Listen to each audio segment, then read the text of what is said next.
வாங்க ஒரு சிம்பிளான விஷயத்த பார்க்கலாம். நாம இன்னைக்கு யூஸ் பண்ற ஏஐ எல்லாம் வெறும் ஆரம்பம்தான் சொன்னா நம்புவீங்களா?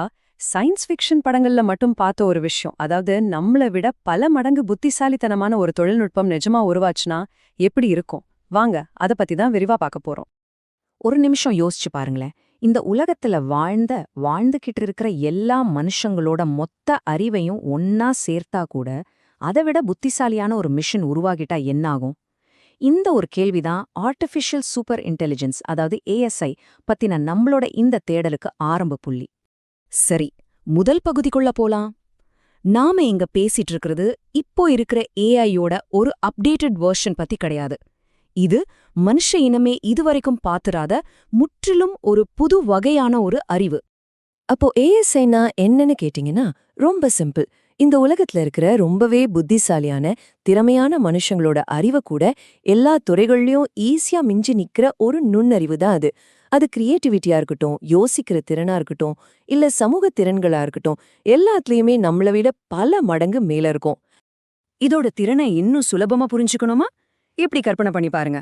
Albert Einstein, Leonardo da Vinci மாதிரி வரலாறுல வாழ்ந்த எல்லா மாமேதைகளோட மொத்த அறிவையும் ஒன்னா சேர்த்தா என்ன கிடைக்குமோ அதை விட பல கோடி மடங்கு வேகமாவும் ஆழமாவும் ஏஎஸ்ஐயால சிந்திக்க முடியும். அடுத்து நம்ம பார்க்க போறது இதோட நம்பவே முடியாத வேகம் பத்தி. மனுஷங்க கிட்ட இருந்து ஏஎஸ்ஐய முழுசா வேறுபடுத்தி காட்டுறதே இந்த ஒரு விஷயம்தான். இந்த ஒப்பீட்டை பாருங்களேன், சும்மா மலைக்கும் மடுவுக்குமான வித்தியாசம் மாதிரி இருக்கு. ஒரு மனுஷன் ஒரு மெடிக்கல் டிகிரி வாங்கணும்னா குறைஞ்சது 5 வருஷத்துக்கு மேல கஷ்டப்படணும். ஆனா ஒரு ஏஎஸ்ஐ இந்த உலகத்துல இருக்கிற மொத்த மருத்துவ அறிவையும் ஒரே ஒரு செகண்ட்ல கத்துக்கும். நினைச்சு பார்க்கவே முடியலல்ல. இது வெறும் கத்துக்கிற வேகம் மட்டும் இல்லங்க, ஒரு மனுஷன் மூளைய விட பில்லியன் கணக்கான மடங்கு வேகமா இதால யோசிக்க முடியும். அதுலயும் முக்கியமான விஷயம் என்னன்னா, நம்மள மாதிரி சோர்வு, ஓய்வு, தூக்கம்னு எதுவுமே இதுக்கு தேவைப்படாது. 24/7 ஒரு செகண்ட் கூட நிக்காம வேலை செஞ்சுக்கிட்டே இருக்கும். சரி, இதோட வேகம் உண்மையிலே பிரமிக்க வைக்குது. ஆனா அதோட அறிவை எந்த அளவுக்கு இருக்கும்? மனுஷங்க மாதிரி ஒரு குறிப்பிட்ட துறையில மட்டும் இது ஸ்பெஷலிஸ்டா இருக்காது. இப்போ நம்மளையே எடுத்துக்கோங்களேன். ஒருத்தர் நல்ல கிரிக்கெட் வீரரா இருக்கலாம், ஆனா அவருக்கு கணக்கு சரியா வராது. ஆனா ஏஎஸ்ஐ அப்படி கிடையாது. அது மருத்துவம், கலை, கவிதை, டெக்னாலஜின்னு எல்லாத்துலயுமே ஒரே நேரத்துல மாஸ்டரா இருக்கும். அதாவது ஒரு பக்கம் கேன்சருக்கு மருந்து கண்டுபிடிச்சிட்டே இன்னொரு பக்கம் ஒரு புது சிம்பொனியையும் கம்போஸ் பண்ற அளவுக்கு அதோட திறன் இருக்கும். ஆக நாம தெளிவா புரிஞ்சுக்க வேண்டிய விஷயம் ஒன்னே ஒண்ணுதான். இந்த உலகத்துல எந்த துறையில இருக்கிற புத்திசாலி மனுஷனை விடவும் இது ரொம்ப வேகமாவும் ரொம்ப துல்லியமாவும் செயல்படும். இவ்ளோ சக்தி வாய்ந்த ஒரு தொழில்நுட்பம் எப்போ நிஜமாகும்? நிபுணர்களோட கணிப்புகள் என்ன சொல்லுது? அது நம்ம மனித குலத்துல ஏற்படுத்த போற தாக்கங்கள் என்னென்னே இப்ப பார்க்கலாம். பல டெக்னாலஜி வல்லுநர்கள் என்ன கணிக்கிறாங்கன்னா, 2020கள்ல நாம பார்க்க ஆரம்பிச்ச ஏஜிஐ, அதாவது மனுஷன மாதிரி பொதுவா யோசிக்கிற ஏஐயோட வளர்ச்சி 2050ஆம் வருஷத்துல ஏஎஸ்ஐயா உருமாறிடும்னு சொல்றாங்க.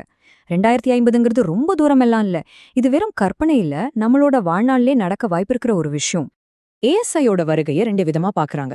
ஒரு பக்கம் இது மனித குலத்தோட பொற்காலமா இருக்கலாம்.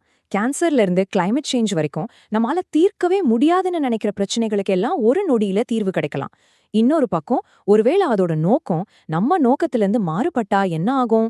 நம்ம கட்டுப்பாட்டையே மீறின ஒரு சக்தி மனித இனத்தோட இருப்புக்கே ஒரு பெரிய ஆபத்தா மாற வாய்ப்பு இருக்குங்கிற ஒரு பயமும் விஞ்ஞானிகள் மத்தியில இருக்கு. அப்போ கடைசியா நம்ம முன்னாடி நிக்கிற கேள்வி இதுதான். ஏஎஸ்ஐ மனிதகுலத்தோட மிகப்பெரிய சாதனையா இருக்க போகுதா, இல்ல நம்மளோட கடைசி கண்டுபிடிப்பா இருக்க போகுதா? நம்மள விட பல மடங்கு உயர்ந்த ஒரு அறிவை உருவாக்குறதோட விளைவுகள் என்னவா இருக்கும்? இந்த தொழில்நுட்பம் நமக்கு ஒரு வரமா அமையுமா, இல்ல சாபமா முடியுமா? இத பத்தி நீங்க என்ன நினைக்கிறீங்க? இந்த வீடியோ உங்களுக்கு பிடிச்சிருந்ததுன்னா லைக் பண்ணுங்க, ஷேர் பண்ணுங்க, சப்ஸ்கிரைப் பண்ணுங்க. தேங்க்யூ ஃபார் வாட்சிங்.